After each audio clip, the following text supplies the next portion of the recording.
บ่ยอดเจ้าหูจักซ่องบกบ่ซ่องบกไม่อยากส่งผมคือแบบไทยกับเขมรมีข้อพิพาทกันอยู่ทุกวันนี่นะซ่องบกเจ้าหูจักบ่อยู่จังหวัดหยังโมโหเลยบ่ฮู้หลายๆคนอาจสิบ่ฮู้เนาะสามเหลี่ยมมรกตหูจักบ่สามเหลี่ยมมรกตอืมมีลาวอีกบ่ก็สามเหลี่ยมมรกตก็มีหยังแหน่ก็ถามนี่เด้ก็ถามอยู่นี่บ่ยศบ่ฮู้อันนี้บ่ยศบ่ฮู้บ่ฮู้อ้าวบ่ยศบ่ได้เบิ่งบ่ยศบ่ฮู้อันนี้คือบ่ต้นสิอธิบายให้ฟังเนาะก่อนอื่นมันก็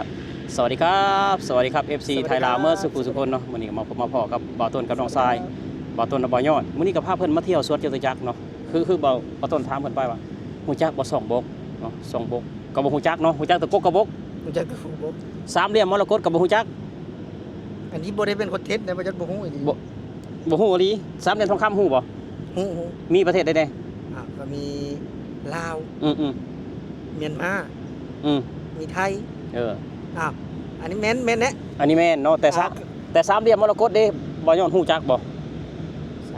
มีประเทศใดแน่มีไทยมีเขมรมีลาวแล้วอยู่จังหวัดหยังอยู่ของเฮาฮะอยู่ไทยเนี่ยว่าอยู่ไทยจังหวัดหยังอยู่ไทยจักเลบ่ฮู้จักอีกอยู่ลาวเด้อยู่ลาวกับภาคใต้แม่นบ่ภาคใต้จังหวัดหยังจะปาซักอยู่ไทยเด้บัดนี้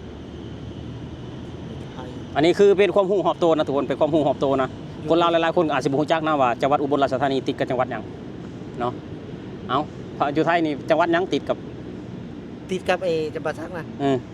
อุบลบ่น่ะเห็นบ่ยังบ่ฮู้เด้อเนาะยังบ่ฮู้อยู่อันนี้คือว่าจังหวัดอุบลราชธานีเนาะแบบว่าอีสานใต้ก็ติดกับฝั่งบนนั้นก็คือแขวงจำปาสักเนาะทุกคนคือสามเหลี่ยมมรกตเนี่ยมีเขมรมีลาวมีไทยก็คือจังหวัดอุบลราชธานีประเทศลาวกับเมือง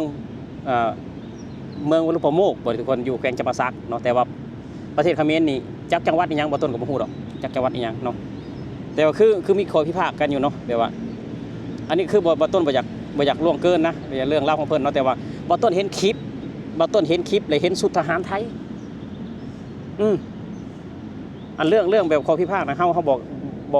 บ่ไปก้าวก่ายเนาะเรื่องของบ้านเมืองเพิ่นบ่ว่าถึงแต่สิ่งที่บ่ต้นอยากมาอันว่าสุบ่ยอดฟังคือบ่ต้นเห็นนั่นสุดทหารสุดทหารไทยนี่นะสุดทหารไทยมีหลายสุดเด้บ่แม่นคือบ้านเฮาเด้บ้านเฮาคือมีสุดเดียวแม่นบ่ล่ะคือหมวกแก๊ปแล้วก็เสื้อลายพรางบ่เลยคือประเทศไทยน่ะเบิ่งนึงก็คือตำรวจเบิ่งนึงคือทหารแต่ว่าสิ่งที่บ่ต้นเห็นน่ะคือทหารบ่ต้นบ่ฮู้นะทหารหยังเพิ่นใส่สุดดำแล้วก็มีหมวกอีเทิงนี่นะมีหมวกเทิงหมวกออกมานี่นะพี่น้องหมวกแก๊กออกมานี่นะแล้วก็มีผ้าพันคอนึงผ้าพันคอแล้วมีเวลาเพิ่นสะพายอาวุธเนาะสะพายอาวุธเพิ่นสิพายมาทางหน้าทหารไทยเพิ่นสิพายมาทางหน้าบ้านเฮาพายทางหลังบ้านเฮาข้าง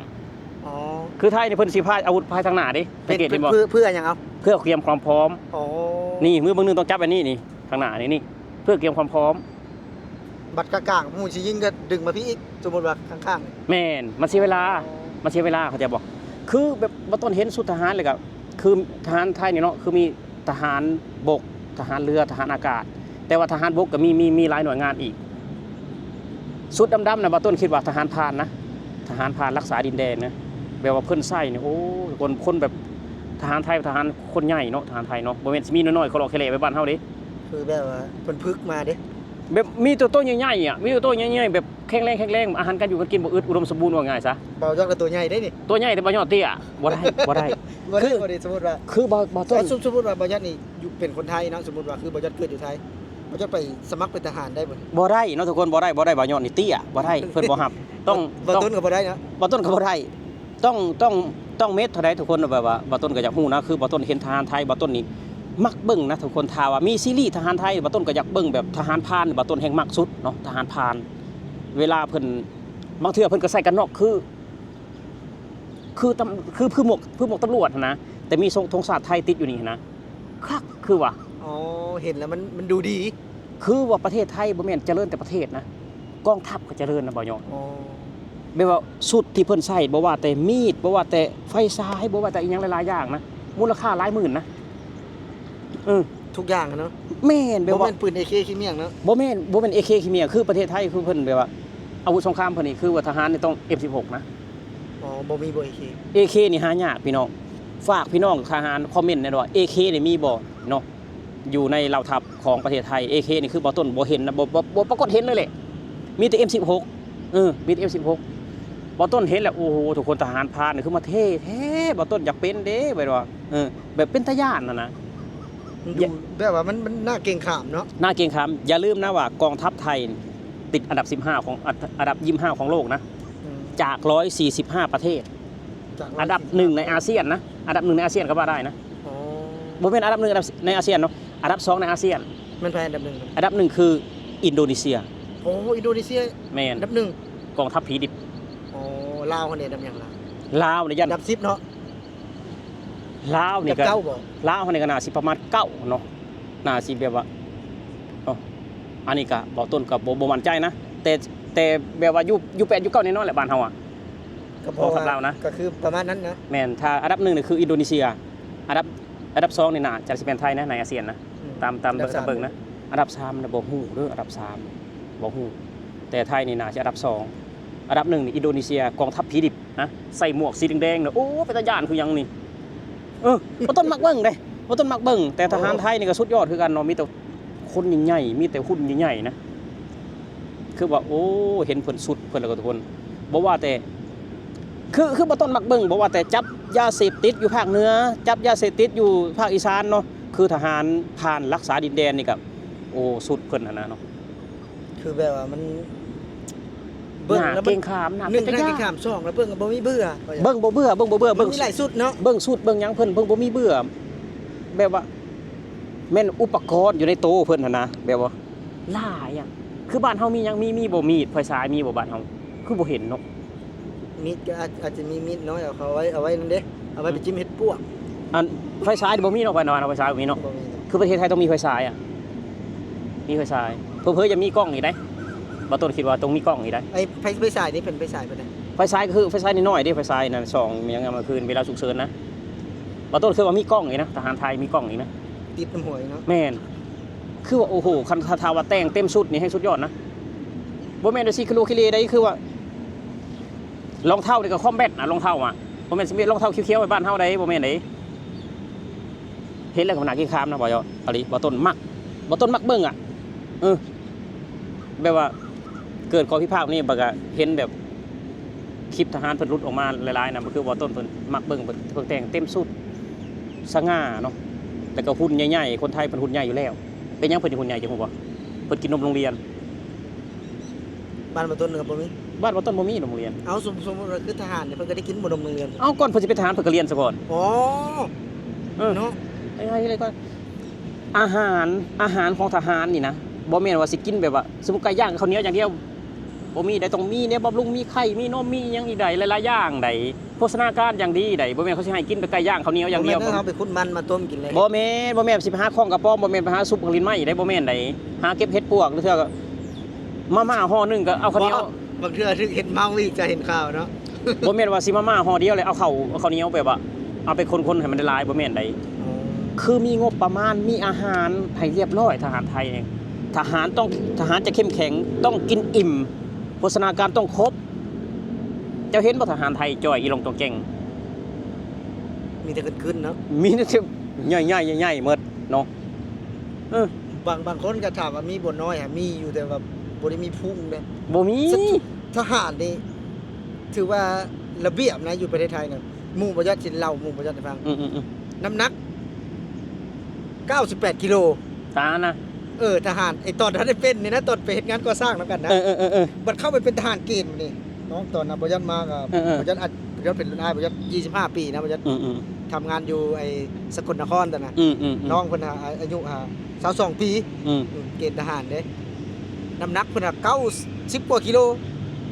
วันนี้มันไปประมาณเดือน2เดือนก็บ่ได้ต่อกันเด้บัดประมาณ 4-5 เดือนหมอโทรมาบัดโทรมาหาข้อยหมอเปิดกล้องให้เบิ่งเบ้อว่าหุ่นมันใหญ่เด้หุ่นคนใหญ่คนสูงเนาะซิกแพคเป็นลันอยู่ไปอยู่พึกนักขนาดแล้วนะพึกเวลาพึกแบบว่า จริงๆจังๆนั่นจังเป็นทหารเนาะเนาะอันนี้หมู่บ่ยอดน่ะเป็นทหารเฮียนพร้อมเดียวพุ่งบ่โลอยู่ บ่ได้ไปนั่นบ่ได้คืออย่าลืมนะทหารประเทศไทยเนี่ยคุณต้องหัวเกรียนนะจะเห็นว่าทหารแบบผมแบบข่อยบ่มีทหารกรมการปกครองตำรวจเนี่ยต้องหัวเกรียน ต้องมีระเบียบเนาะ ต้องมีระเบียบจะเห็นว่ากรมการปกครองใส่ชุดลายพรางสีขาวนะต้องมีระเบียบ ต้องเฮ็ดเป็นเอาเป็นแบบอย่างนะ นี่นะว่าง่ายๆสังเกตหมวกทหารไทยเป็นตาญาติเลยหมวกนะเป็นตาญาติเลยหมวกไปหนึ่งคือสูงทั้งนุ่มแหละสูงทั้งนี้แหละแงบลงทางนี้นะหมวกไปหนึ่งนะตาญาติเท่เนาะแล้วโซ่แบบว่าโซ่แบบมีขาวๆอ่ะนะเงี้ยสูงขึ้นมานี่แงบลงมานี่เจ้ามักเบิ่งเนาะคอยมักเบิ่งคอยสังเกตนะทหารพรานกับกองหลอดเจ้าก็มักเบิ่งเนี่ยจ้ะกองร้อนขากองร้อนกับแบบหัวหมวกแงบมาในนี้แต่ร้อนกองหลอดไผกองร้อนบ้านเฮาอ่ะหมวกแงบมาในนี้แล้วก็มีหูบกระทะลวงเนาะอยู่นี่นะมีหูบกระทะลวงอยู่นี่ฮะกองร้อนได้คือว่าเสื้อกองร้อนนี่ถามว่านิบในบ่นิบในได้ใส่เกิบมีเกิบให้บ่กองร้อนนี่ก็แล้วแต่ผู้สิใส่ได้เกิบมาเกิบผ้าใบยังบ่มีเลยกองร้อนบ้านปะทนน่ะเกิบพี่เต้มาดาวสร้างดาวอันนี้คือความจริงอ่ะสุดกองหลอดนี่ตั้งหากบ่สุดกองร้อนลองเทื่อครับบางบ้านก็ได้นะคนมีคนแจกก็ได้นะต้องแต่เกิบเนี่ยบ่มีแจกเกิบรองเท้าบ่มีแจกคือสุดกองหลอดนี่บ่มีบ่หรือว่ามีบ่ต้นบ่ฮู้นะบ่ต้นบ่ฮู้บ่ต้นบ่เคยเห็นแบบว่ามีรองเท้าพร้อมนะบ่ต้นเห็นแต่กางเกงกับเสื้อกางเกงนี่เป็นเสื้อของกองหลอนแท้บ่หรือว่าเป็นเสื้อทหารเอามาใส่ซื่อเสื้อของร้อนแท้เสื้อของร้อนแท้มีเสื้อของหลอนโดยเฉพาะแต่ว่าเสื้อกองร้อนนั่นก็เสื้อกองร้อนนั่นก็ใส่เสื้อทหารก็ได้แล้วแต่เพิ่นอยากใส่ได้เพิ่นมักแต่เสื้อลายน่ะเพิ่นมักลายทหารคนลาวได้ใส่เสื้อทหารแต่ว่าสุดยอดเลยสิไปงานแต่งนี่บ่ว่าแต่ผู้อื่นนะพ่อบ่ต้นคือกันคันได้ใส่เสื้อทหารแล้วปุ๊บสุดเย็กแล้วเป็นทหารเก่าบ่เป็นทหารเก่าแบบว่าคนโบราณเพิ่นมักแบบนั้นแต่กี้เนี่ยทหารมีเงินหลายเข้าใจบ่ทหารทีมทหารปลาทหารหลายได้บ้านเฮาแต่ก่อนแบบบ้านเฮาบ่เกิดความบ่สงบที่บ้านเฮานะทหารทีมทหารปลาเงินบ่ได้อึดยากได้ตะกี้ได้บ่แม่นชื่อคือทหารในช่วงนี้ได้คือมีหลายอย่างเนาะแม่น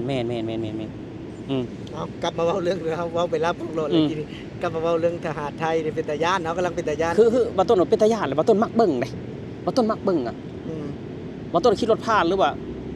คือค่ายทหารนี่นะค่ายทหารกับเพิ่นต้องมีที่มาที่ไปเพิ่นจึงตั้งค่ายเด้ค่ายทหารนี่เด้คืออย่างเครื่องบินรบอยู่จังหวัดอุบลราชธานีก็พญาอินทรีมีชื่ออีกพญาอินทรีกองอีหยังวะกองบิน21พญาอินทรีอยู่อุบลราชธานีแล้วคือบ่ต้นเห็นอีกบ่ต้นแบบไปสระแก้วน่ะเนาะอีหยังวะค่ายบุรพาค่ายทหารค่ายบุรพามีความหมายจังได๋คือว่าบุรพานี่คือภาคตะวันออกเข้าใจบ่บ่แม่นประเทศไทยสิตั้งบ่แม่นสิตั้งไปแบบว่าบ่ฮู้กูไปสาเหตุใดต้องมีที่มาที่ไปต้องฮู้ว่าอันนี้เฮาต้องตั้งชื่อว่าจังได๋ต้องมีที่มาที่ไปหมดแต่ขนาดต้นไม้ทั้งหลังเฮานี่ยังมีชื่อมาที่ไปหมดบ่แม่นสิตั้งสุ่ม4สุ่ม5เด้ประเทศไทยนะให้มันมีระเบียบแม่นบ่ยอดถ้ามีเวลาเขาไปค้นเบิ่งว่าค่ายทหารอยู่ในประเทศไทยมีชื่อหยังแน่เนาะเดี๋ยวจำบ่ได้แล้วมันล่านั่นแหละก็เขาไปค้นเบิ่งเจ้าอยากฮู้จักว่ามันมีชื่อที่มาที่ไปจังได๋คือบ่ต้นมักเบิ่งนะบ่ต้นบ่คืนบ่ต้นก็เบิ่งเนาะทุกคนเนาะสำหรับคลิปนี้ก็บ่ต้นอยากมาขออนุญาตเว้าเรื่องอันทหารไทยสุดว่าซั่นซะทหารไทยบ่ต้นมักสุดมักการแต่งโตบ่ต้นเชื่อเลยว่าประเทศไทยบ่ได้เจริญแต่ประเทศกองทัพก็เจริญทุกคนเบิ่งการแต่งกายเบิ่งการอันนั้นเนาะทุกคนคือว่าอยู่ในทหารอยู่ในโตทหารคนนึงนี่มูลค่าหลายหมื่นบาทเนาะ